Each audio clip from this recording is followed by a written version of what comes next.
Selamat malam.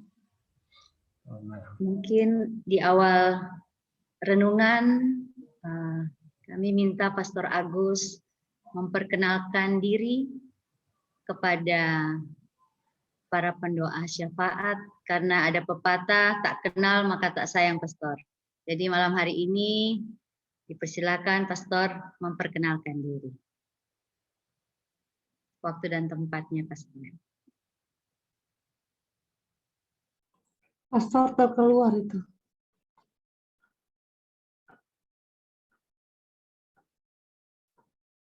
Pastor keluar dari Zoom.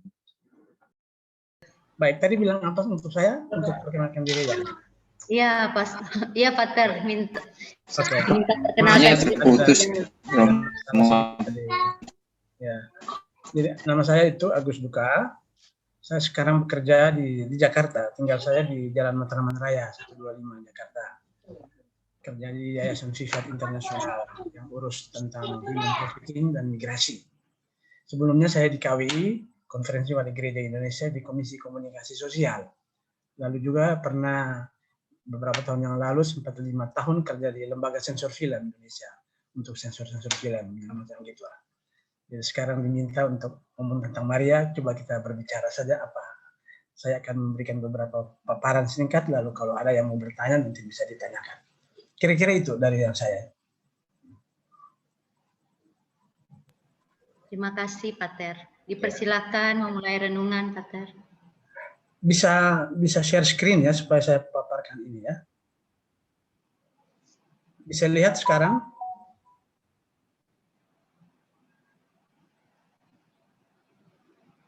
Bisa lihat atau tidak ini? Belum, Pater. Belum, Pastor. Kalau begitu tolong share screen untuk saya.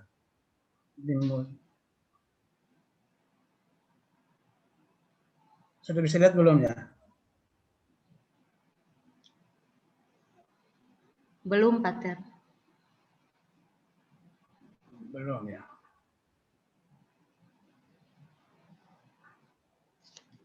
Ini multiple. Hanya dia berubah huruf di sini.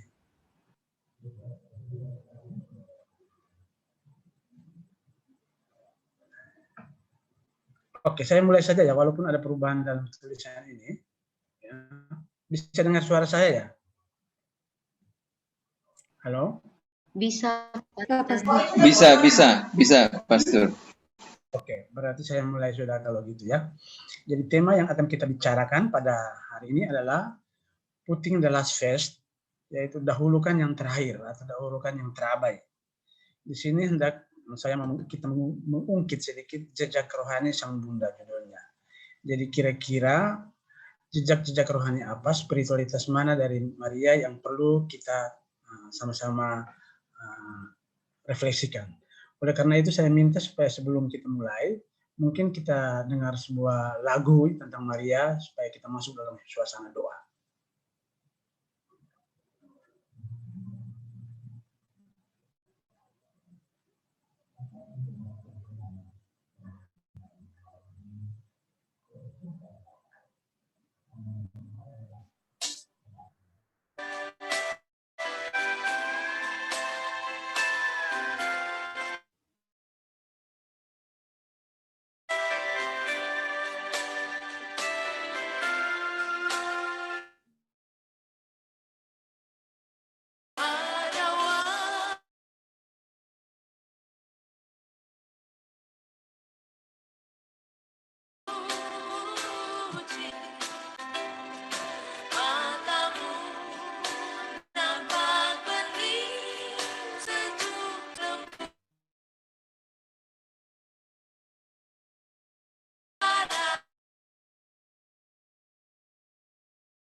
Oke.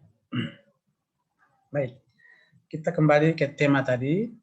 Ya, tema yang tadi itu tentang putting the last phase. Yang saya maksudkan di sini adalah jejak rohani dari Maria, yaitu dahulukan yang terakhir atau dahulukan yang terabai. Coba poin-poin mana dalam kitab suci yang menunjukkan bahwa Maria mempunyai suatu keprihatinan kepada orang yang diabaikan.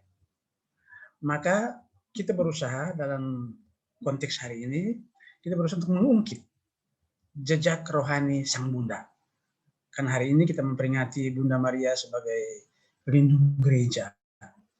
Makanya kita mencari jejak rohani. Masuk ke bagian kedua, jejak rohani yang pertama, yang saya itu harap sudah bisa dilihat semua di PowerPoint-nya. Tolong berikut, jejak rohani pertama, dalam pesta perkawinan di Kana. Itu ada dalam Yohanes 2 ayat 1-11. Bapak Ibu Saudara sekalian, mungkin kita pernah melihat dan mendengar semua dalam kitab suci bahwa Yesus itu jarang pergi atau tidak pernah diceritakan bahwa dia pergi mengikuti pesta tabisan imam. Tidak pernah diceritakan. Yesus juga tidak pernah diceritakan dalam kitab suci bahwa dia pergi mengikuti perayaan kaul kekal dari 25 tahun di kehidupan biara. Tidak pernah diceritakan dalam kitab suci. Tetapi bahwa Yesus diceritakan bahwa dia pergi mengikuti pesta perkawinan di Kana. Ini satu hal menarik. Ya. Dan justru di dalam pesta perkawinan di Kana itu, mujizat pertama yang dia buat adalah air menjadi anggur. Jadi ini poin utama dari kita. Entah apa peranan Maria di situ dalam pesta perkawinan di Kana. Ya. Peranan Maria adalah bahwa dia menyampaikan sesuatu kepada Yesus. Apa yang disampaikan? Di sana poin utama dalam pesta perkawinan di Kana adalah anggur. Tingkat kemewahan suatu pesta dalam tradisi Yahudi tergantung pada mutu dan kualitas anggur yang dihidangkan. Dan juga tingkat sosial dari pihak yang mengadakan pesta juga dapat terlihat dari anggur yang dihidangkan. Jadi anggur itu unsur kunci dalam sebuah perkawinan seturut tradisi Yahudi. Oleh karena itu kita bisa katakan demikian. Anggur memiliki power, kekuasaan. Anggur itu juga menunjukkan prosperity, kenyamanan, kekayaan. Dan anggur juga menentukan popularity, tenar. Dalam sebuah pesta, kalau anggur yang baik dihidangkan, maka orang itu akan diceritakan atau keluarga yang pemimpin pesta itu akan diceritakan sebagai orang yang punya kuasa, hebat, orang yang punya kekayaan, maka bisa menghidangkan anggur yang paling baik. Dan juga orang itu akan diceritakan dari satu tempat ke tempat yang lain sehingga dia menjadi tenar. Jadi anggur memiliki 3 potensi kuat ini. Power, prosperity, dan popularity. Dan Ibu dan Bapak sekalian, 3 poin unsur ini yang justru ditolak oleh Yesus pada saat dia digoda di padang gurun. Mulai dikatakan 3 kekuasaan ini. Prosperity, roti. Batu jadi roti. Power, kalau engkau berlutut di hadapan saya, maka saya akan memberikan semua. Popularity, ketenaran. Kalau engkau lompat dari gunung ini ke bawah, maka kakimu tidak tersentuh pada batu. Itu 3 godaan besar itu. Dan justru 3 godaan besar ini selalu menjadi sanjungan bagi manusia-manusia duniawi ini. Dalam pesta nikah di Kana, justru hal ini tidak ada. Ya. Dalam pesta nikah di Kana itu tidak punya anggur berarti dia tidak punya power. Tidak memiliki anggur berarti dia tidak memiliki kekayaan. Tidak punya anggur berarti dia tidak punya popularitas. Jadi putting the last phase berarti Maria langsung terlibat dalam situ. Maria dia melihat ini orang-orang tidak punya power, orang-orang tidak punya prosperity, orang-orang tidak punya popularity, orang yang tidak hebat, orang yang tidak kaya, orang yang tidak tenar. Makanya dia pergi ke Yesus. Yesus, ini orang biasa ini. Bagaimana? Apakah engkau bisa membantu? Akhirnya mujizat terjadi. Yesus membantu. bahwa memberikan anggur, tapi bukan anggur duniawi, tapi anggur lain. Yang ternyata setelah mereka minum, jauh lebih enak dan lebih manis daripada anggur duniawi yang dihidangkan. Jadi, yang disebut sebagai unsur rohani dari Maria di sini, ya, mengungkit nilai-nilai jejak rohani adalah kepedulian. Kepedulian terhadap siapa? Kepedulian terhadap orang-orang yang diabaikan, yang tidak mempunyai power, yang tidak mempunyai prosperity, dan yang tidak mempunyai popularity. Jadi inilah yang disebut sebagai jejak rohani pertama adalah kepedulian. Karena dia peduli terhadap orang itu, maka Yesus memberikan mereka anggur yang paling baik, hidup dalam kelimpahan. Itu jejak rohani yang pertama. Berikut. Jejak rohani yang kedua, Yesus dipersembahkan di Kenisa. Bandingkan Lukas 2, 22 sampai 40. Waktu dipersembahkan di Kenisa, kalau menurut tradisi Yahudi, adat istiadat Yahudi yang terungkap dalam kitab Ulangan 12 ayat 6, Maria dan Yosef seharusnya membawa, bukan membawa 2 ekor merpati, tapi dia harus membawakan anak domba. Harus bawa anak domba. Bahwa Yesus untuk dipersembahkan dalam Kenisa, menurut tradisi harus bawa anak domba. Maria dan Yosef orang miskin yang tidak memiliki apa-apa. Maka sebagai ganti yang dibawanya adalah 2 ekor burung merpati. Ini yang paling minimalis untuk dipersembahkan dalam bait Allah. Bawa 2 ekor merpati. Tidak pernah ada orang yang bawa 2 ekor merpati untuk itu, kecuali orang yang miskin sekali. Dan Yosef dan Maria. Kita melihat ya, Yosef itu bukan orang miskin, dia itu turunan Raja Daud. Yang harus kaya. Itu raja pertama Israel. Punya kekuasaan. Begitupun dengan Maria, gadis Nazaret itu. Tapi apa yang bisa kita timba dari peristiwa Yesus dipersembahkan di Kenisa? Bahwa disitulah jejak rohani kedua Maria nampak. Spiritualitas terlibat. Maria melibatkan diri dengan golongan terabaikan dan golongan terakhir. Ada keberpihakan Maria. Walaupun mereka pada dasarnya adalah orang kaya, turunan raja sebenarnya, Raja Daud, Yosef itu Raja Daud, berarti kawin dengan Yosef, sistem patriarkalisme, berarti masuk dalam membentuk sebuah turunan raja yang baru. Ya, sebenarnya mereka bisa membawa bukan saja domba, bisa bawa lebih besar lagi, lembu dan sebagainya. Tetapi itu tidak mereka punya. Yang mereka punya adalah 2 ekor merpati. Ini menunjukkan tentang keberpihakan mereka terhadap orang kecil dan orang-orang yang terabaikan. Walaupun mereka memiliki segala, tapi mereka berpihak kepada kecil dan terabaikan. Dan ini dibuat oleh Maria dan Yosef. Yang sebenarnya mereka tidak perlu, karena mereka ada segala-galanya. Jadi inilah yang disebut sebagai spiritualitas terlibat. Pelibatan diri dengan golongan-golongan atau orang-orang yang terabai dan terakhir. Keberpihakan. Turut merasakan dan turut mengalami. Dan kadang-kadang kita tidak, orang menderita kita tidak turut merasakan dan turut mengalami. Jejak rohani yang ketiga. Kidung Maria. Coba kita melihat Kidung Maria ya. Ini Maria setelah mendapat kabar gembira dari Lukas 1:55. Kabar gembira tentang itu lalu Maria menyanyi Magnificat. Aku mengagungkan Tuhan. Hatiku bersukaria karena Allah penyelamatku. Dan yang paling baik yang terakhir dikatakan bahwa orang yang berkuasa diturunkannya dari takhta. Yang hina dina diangkatnya. Orang lapar dikenyangkannya dengan kebaikan. Dan orang kaya diusirnya pergi dengan tangan kosong. Apa yang kita bisa tangkap dari Kidung Maria ini?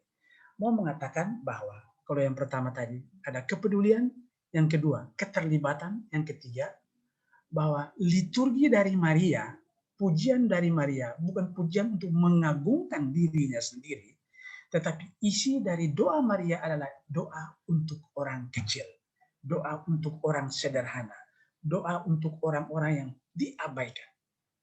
Jarang sekali kita berdoa untuk orang yang diabaikan. Kita berdoa untuk diri kita sendiri. Aku mengagungkan Tuhan karena Engkau memberikan aku begini, dan sebagainya. Karena saya berhasil begini, dan sebagainya. Maria, justru dalam kehidupan Maria, bukan. Lain sama sekali dia punya metode doa. Aku mengagungkan Tuhan karena dia mengangkat orang yang hina dina. Orang lapar dikenyangkannya dengan kebaikan.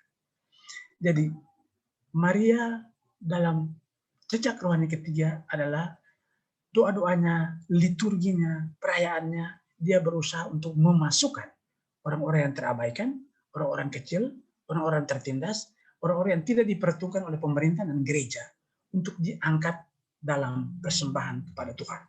Dan ini Maria buat. Jadi sudah ada tiga jejak rohani. Yang pertama, peduli. Yang kedua, terlibat. Dan yang ketiga, mengangkat semua orang itu dalam liturginya.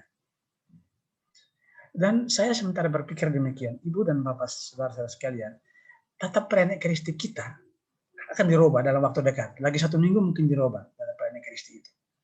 Nanti dalam doanya itu dikatakan bahwa berdoalah saudara-saudara supaya persembahanku dan segala macam itu. Lalu, ya Tuhan saya tidak pantas, kita selama ini berdoa demikian. Ya Tuhan saya tidak pantas Tuhan datang kepada saya. Tetapi bersabdalah saja, maka saya akan sembuh. Doa itu nanti diganti, kira-kira mungkin minggu depan. Diganti demikian. Ya Tuhan, aku tidak pantas Engkau datang di bawah atap rumahku. Jadi sudah diganti lagi sekarang doa. Kita macam setiap 5 tahun ada ganti doa syukur aku. Jadi, ya Tuhan, aku tidak pantas Engkau datang kepadaku. Sekarang diganti memang, ya Tuhan, aku tidak pantas Engkau datang di bawah atap rumahku. Saya berpikir demikian, Bapak dan Ibu-ibu sekalian. Setiap hari saya melihat di Jalan Matraman Raya Jakarta ini, manusia gerobak. Mereka dengan gerobak, tolak gerobak untuk pergi cari besi-besi bekas dan sebagainya, plastik-plastik. Ada ibu, ada anak, dan ada bapak. Dan malam mereka tidur dalam gerobak. Saya lalu berpikir demikian. Kalau kita ikut doa yang baru ini nanti, ya Tuhan, saya tidak layak menerima Engkau dalam rumahku. Ini doa terlalu eksklusif untuk diri saya. Orang yang tidak punya rumah sebagai penarik gerobak itu, apa yang mereka doakan nanti kalau kita pakai doa macam ini?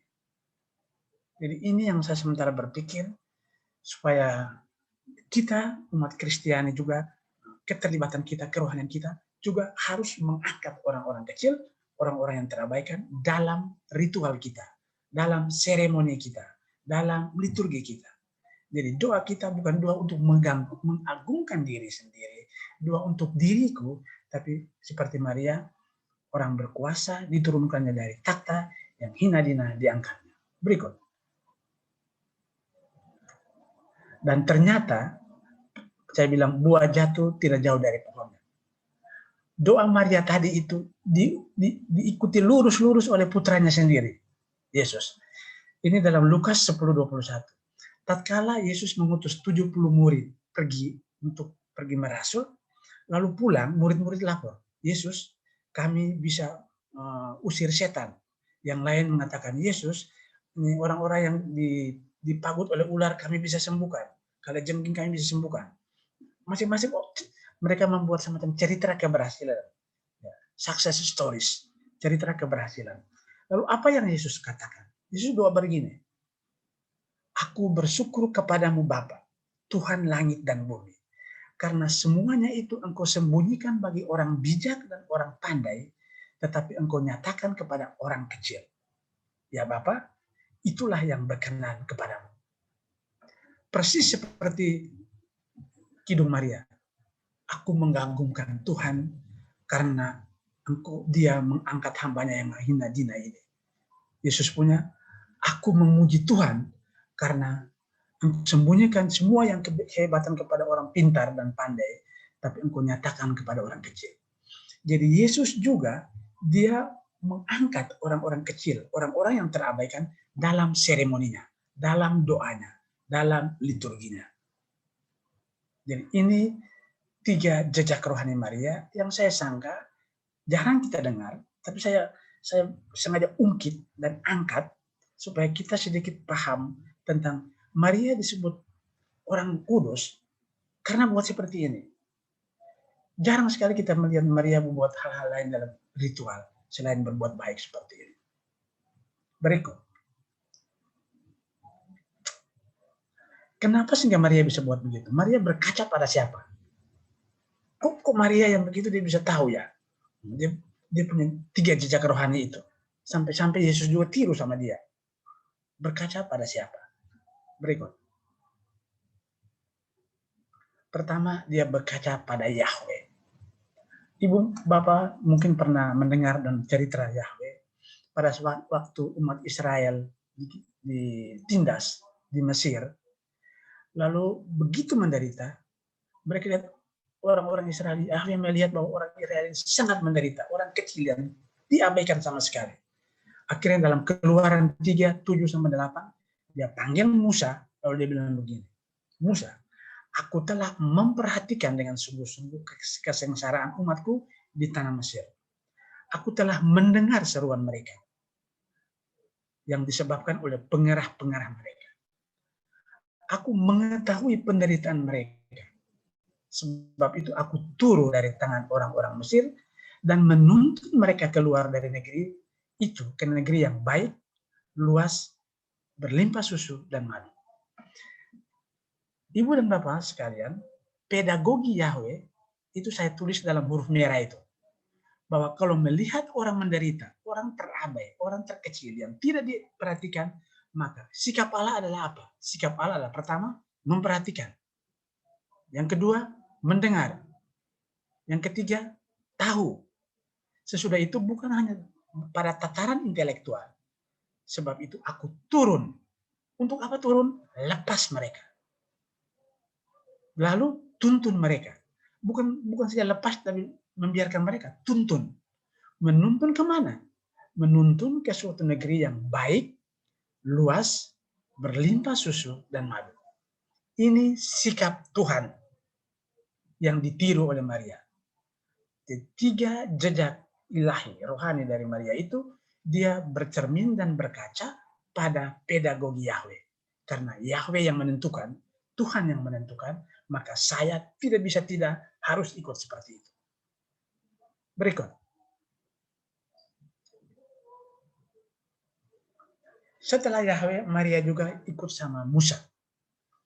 Kita masih melihat bagaimana Yahweh minta Musa supaya pergi, bebaskan orang-orang Israel. Lalu Musa masih membuat tawar-menawar. Oh ya, aku tidak bisa nih, ini Tuhan Allah. Saya tidak tahu berbicara, mulutku ini bisu saja, ini segala macam, dan segala macam. Itu berarti Yahweh, Musa tidak mau keluar dari zona nyaman. Comfort zone. Dia masih mau nyaman-nyaman saja. Padahal tugas ini harus pergi dan bebaskan orang. Harus menderita. Tapi Musa membuat tawar-menawar supaya jangan pergi. Akhirnya apa? Yahweh marah. Tuhan Allah marah. Dan itu dalam Keluaran 4:14, Tuhan Allah bilang begini, kalau engkau menolak, membiarkan mereka ini bebas, maka aku akan membunuh anakmu. Bayangkan itu. Tuhan begitu marah kalau kita tidak terlibat untuk membebaskan orang kecil, orang menderita, orang-orang yang dikucilkan, orang-orang yang diabaikan. Dan kepada Musa, dia minta Musa masih tawar-menawar. Lalu dia bilang, engkau pergi atau tidak? Kalau tidak pergi, anakmu aku bunuh sekarang. Begitu marahnya ini si Yahweh.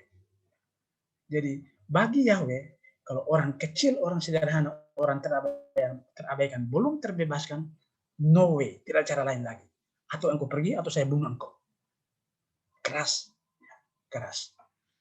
Berikut. Yesus sendiri ya. Lukas 9:3. Lalu waktu mereka orang banyak berduyun-duyun datang 5.000 orang dan segala macam tidak punya makanan. Lalu murid bilang, Yesus suruh mereka pulang saja supaya mereka cari makanan di kedai-kedai terdekat. Yesus bilang, apa yang kamu katakan? Kamu harus memberi engkau makan. Responsible. Kamu punya tanggung jawab. Jangan melarikan diri dari tanggung jawab. Karena apa? Karena kriteria masuk surga bukan berapa banyak kamu ke gereja. Lihat dalam Matius itu kan pengadilan terakhir. Ketika aku lapar, kau memberikan aku makan. Ketika aku haus, kau memberikan aku aqua. Ketika aku di penjara, kamu kunjung aku. Itulah kriteria untuk masuk surga. kriteria masuk surga. Jadi Maria dia tiru sebenarnya, dia punya pendasaran. Kenapa sehingga ada jejak-jejak rohani dia? Karena yang pertama dia lihat pedagogi Yahweh, yang kedua dia lihat tentang relasi Yahweh dengan Musa, dan yang dia lihat putranya sendiri buat demikian. Berikut. Ya.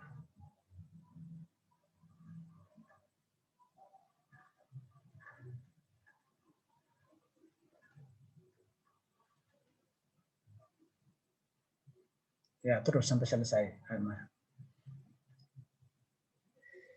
Jadi, oh tidak, yang sebelumnya, ayat ini.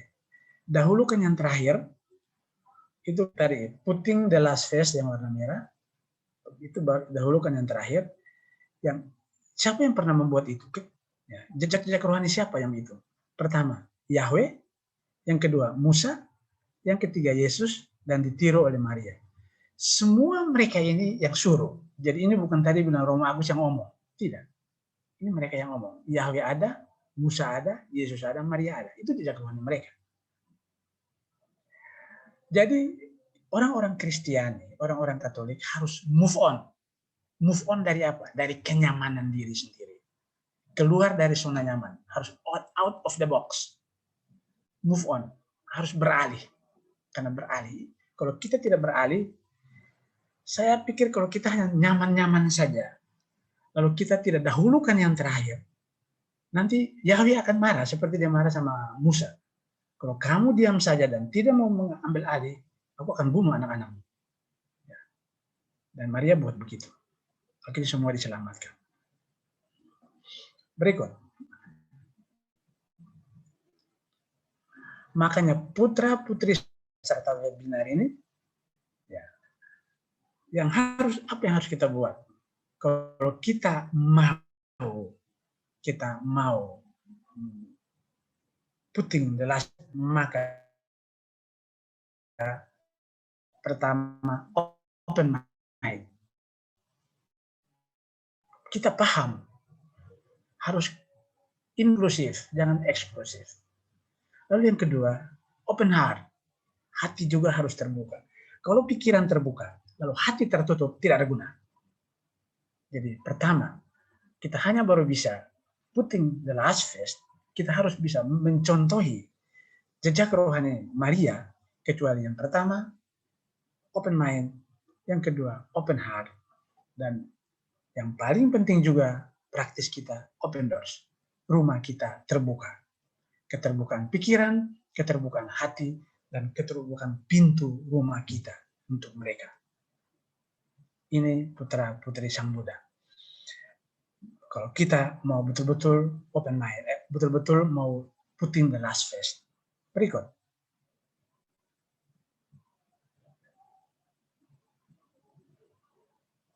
Yang terakhir, mungkin. Oke. Ini terakhir. Saya cerita sedikit satu cerita ini. Cerita ini saya ambil dari Anton de Melo. Dari bukunya yang berjudul bukunya berjudul Singing Bird, burung berkicau. Mencari kunci di tempat yang salah. Begini ceritanya Anton de Melo. Pernah ada seorang pendeta Buddha buat perjalanan, rencananya mau ke puncak gunung Himalaya untuk bersamadhi. Karena menurut dia di sana ada gubuk tempat yang bagus untuk samadhi, untuk bertemu dengan yang ilahi. Tetapi itu gubuk itu punya kunci. Lalu kunci sudah diserahkan kepada dia sehingga sang pendeta Buddha itu mau pergi berdoa di sana. Dia bawa kunci itu dari rumahnya. Setibanya di tengah jalan, dia meraba di kantongnya, ternyata kuncinya sudah tidak ada lagi. Lalu dia berusaha untuk mencari. Pasti jatuh ini. Dia mencari kunci itu. Sesudah 10 menit, 20 menit dia mencari, tidak menemukan. Tiba-tiba berpapasan di situ seorang petani. Lalu melihat gerak-gerik yang agak aneh, lalu dia tanya kepada pendeta itu, "Tuan, apa yang Tuan cari?" Lalu pendeta itu menjawab, "Saya mencari kunci, karena saya mau pergi berdoa di puncak gunung Himalaya, tetapi gubuknya itu masih terkunci dan kuncinya saya bawa, ternyata hilang sekarang, saya sementara cari." Lalu mereka dua mencari bersama. Sudah mencari tidak dapat. Akhirnya sementara dalam keadaan sedikit putus asa, muncullah seorang ibu. Dia juga baru pulang mengambil air di sungai. Setibanya di situ dia melihat mereka dua sementara mencari kunci. Dia lalu bertanya, apa yang kamu sedang cari dari gerakan-gerakan kamu ini? Lalu sang pendeta mengatakan, saya lagi mencari kunci. Karena saya tidak bisa berdoa kalau kunci tidak ada. Lalu ibu menawarkan diri, apakah saya bisa bantu mencari? Mereka bilang, dengan senang hati silakan kita mencari bertiga. Setelah mencari sampai 20 menit, mereka tidak menemukan kunci itu. Akhirnya ibu mulai cemas dan khawatir, lalu mulai curiga. Ibu bertanya kepada pendeta, Pak Pendeta, apakah Anda yakin bahwa kunci itu jatuh di sini? Pendeta mengatakan, tidak. Kunci tidak jatuh di sini. Kunci jatuh di sana sekitar 100 meter dari sini. Tapi di sana itu ada penuh dengan rumput, karang, batu karang, dan sebagainya yang mempersulit saya untuk mencari. Maka karena di sini lebih terang, lebih nyaman. Kunci jatuh di tempat lain, tapi dicari di tempat lain. Kunci jatuh di tempat yang sulit. Dia mencari di tempat yang nyaman. Akhirnya tidak mencari kunci, dia menjadi orang tersesat. Saya bertanya, kalau kita mengungkit jejak Maria dengan ketiga jejaknya tadi saya mengatakan tentang itu, entahkah kita juga sudah bisa meniru spiritualitas Maria itu, mencari jejak rohani Maria, atau di mana kita cari jejak-jejak rohani ini? Mungkinkah kita lagi tersesat seperti pendeta Buddha itu yang ternyata kunci di tempat lain, cari di tempat lain. Kita juga bisa jadi Tuhan Yesus ada di tempat lain, kita cari di tempat lain. Yesus yang adalah kunci kehidupan kita ada di tempat lain, kita cari tempat lain. Makanya yang demikian bisa kita bisa dikategorikan sebagai kita adalah orang-orang yang tersesat. Kalau kita tidak mau dijadikan sebagai orang tersesat, maka tiru Maria. Peduli, terlibat, dan angkatlah orang-orang kecil dan terabai dalam ritual, dalam seremoni, dalam liturgimu. Terima kasih. Ini yang beberapa poin dari saya untuk disampaikan kepada Bapak Ibu. Minta maaf kalau ada hal-hal yang tidak sempat disampaikan atau sebagainya. Kalau ada pertanyaan atau ada apa silakan, bisa sekarang, bisa nanti, bisa kemudian, terserah.